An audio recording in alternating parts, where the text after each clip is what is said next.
Dun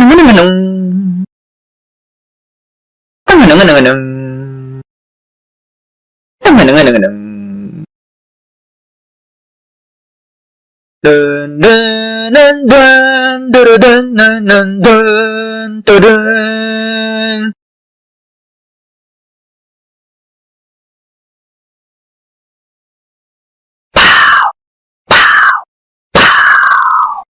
Your future hasn't been written yet. No one's has. Your future is whatever you make it. So make it a good one. Just a message of hope in these trying and challenging times. Welcome. I am Emir, and let's travel back through time. There will be spoilers in this video. So, turn away now or forever hold your peace. Are we good? Okay, let's go. Join me as I dive right into Back to the Future Part 3. Comment below your thoughts on this movie and on my review. Do you agree with what I will say? I want to know what you have to say. The film starts with the climax of Part 1 in 1955, where Marty has to go back to the future. In Part 3, Doc summarizes what happens next. Lightning struck the clock tower at precisely 10:04 p.m., sending the necessary 1.21 gigawatts into the time vehicle, which vanished in a brilliant flash of light, leaving a pair of fire trails behind. I therefore assume that Marty and the time vehicle were transported forward through time into the year 1985. As Doc celebrates his apparent success, the other Marty, the one from Part 2, rushes in and pleads for Doc's help. 1955 Doc responds in the most over-the-top way possible by panicking and then fainting. Roll opening credits. I like the tune that plays as Marty, Doc, and his dog Copernicus rest in Doc's mansion. Very calming and soothing. Perfect music to relax to after a thrilling but tiring day. But there's something familiar with that tune.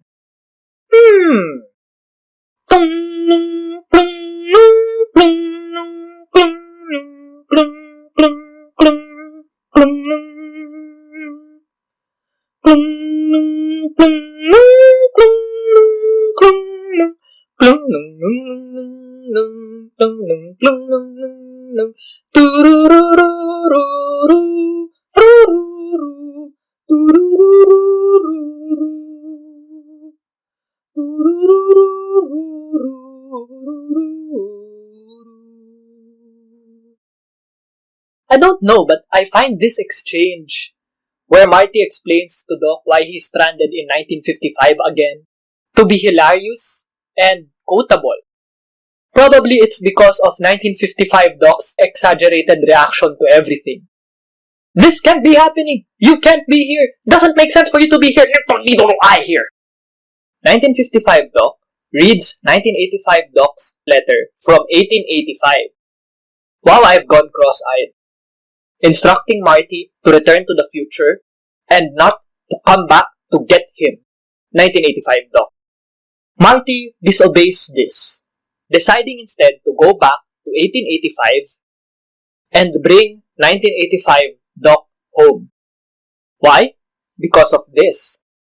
Shot in the back by Buford cannon over a matter of $80. What kind of a future do you call that? Doc, 1955 Doc, has Marty travel back in time in a drive-in theater crowded with trivia. And now, a history lesson. Drive-in theaters, for those not aware, like me, drive-in theaters allowed you to watch outdoors. Okay, not really outdoors. You watch the movie from the comfort of your car. I've never seen a drive-in theater where I live. The closest was an open-air theater that showed The Mummy in the early 2000s, where a building now stands. People have already commented that the posters in the theater are all of movies where actor Clint Eastwood had minor roles at the start of his career. I add this. This scene of Marty pointing to the posters when he says, "That's right, you haven't heard of him yet," was a nice touch because Eastwood's name appears in neither. This small gesture shows that Marty knows this fact because he is from the future. Where? When?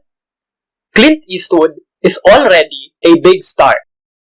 Of course, that means either Marty is a Clint Eastwood geek or a trivia nut. Hey, the World Wide Web did not exist in 1985. Marty crashes into Indians once he arrives in 1885. Because, well, thinking fourth dimensionally never worked for him. He hides the machine in a bear cave, runs from a bear that lives, well, obviously, goes tumbling down, and hits his head on the fence in his ancestor's farm. Marty meets his relatives, eats Roger Rabbit, and, to find Doc, makes his way into 1885 Hill Valley. And, since there is no coffee nor Pepsi in the Wild West, Marty is served a shot of whiskey in the Palace Saloon. That thing is smoking. Is that even safe to drink? He meets the big bad of the movie, Buford Mad Dog Tannen. Marty, now calling himself Clint Eastwood, pisses Buford by calling him Mad Dog, dances the moonwalk while being shot in the feet, and runs away when Buford's gun jams. But since Marty has no wheels this time, and because he's being chased by adults on horses rather than by teenagers, I mean, does this guy look like a teen to you? Of course not. Marty is caught, dragged around town, and hanged. He almost dies. Who comes to his rescue? That's right, Tannen. Marty finds out what's up about that $80 thing. He and Doc decide to leave 1885 immediately. Just one problem. Marty tore the fuel line. So, the DeLorean has no gasoline. No gasoline, no 88 miles per hour. No 88 miles per hour, no time travel. Horses won't do. That's an iconic scene though. Yee-ow! The only thing in the Wild West that can go up to 88 miles per hour is a train.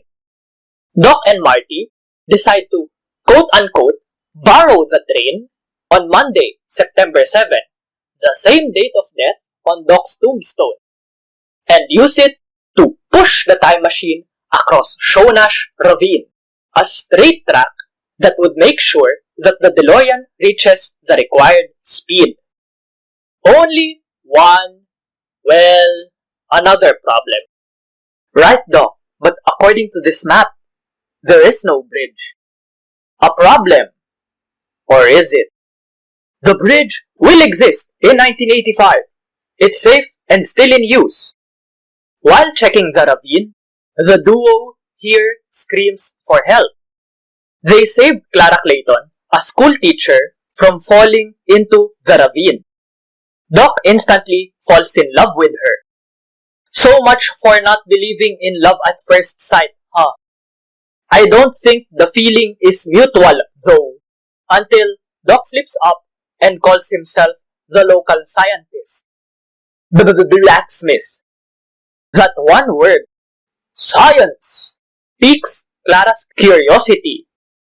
Doc then shows Marty and the audience how they will return to the future before hearing someone knock from the outside, which turns out to be Clara, asking for Doc's help to fix her telescope.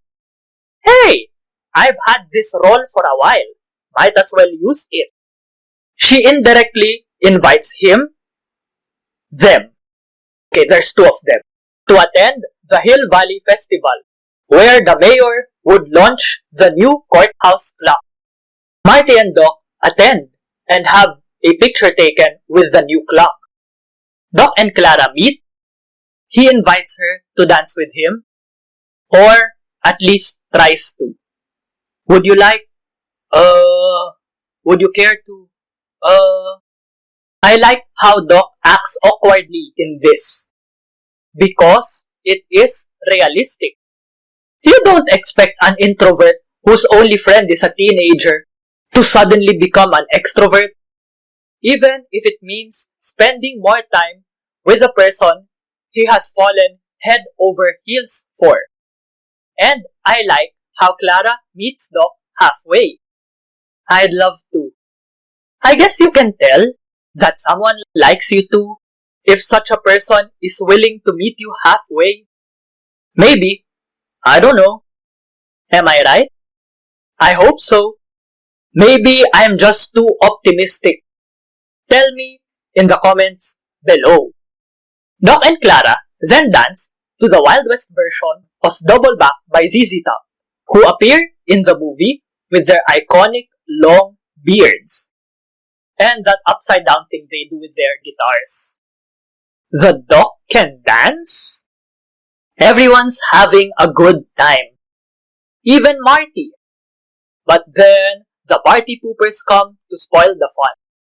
Marshal Strickland forces Buford and his goons to leave their weapons. But Buford smuggles in a derringer, a gun, not rock and roll hoochie coo. Buford tries but fails to sexually assault Clara, and then he shoots Doc. He fails because Marty deflects the shot by tossing a pie plate. By calling Marty, Clint Eastwood, quote-unquote, yellow, Buford provokes him to agree to a duel on Monday, the same Monday when Doc and Marty plan to go back to the future. 8 o'clock Monday, run.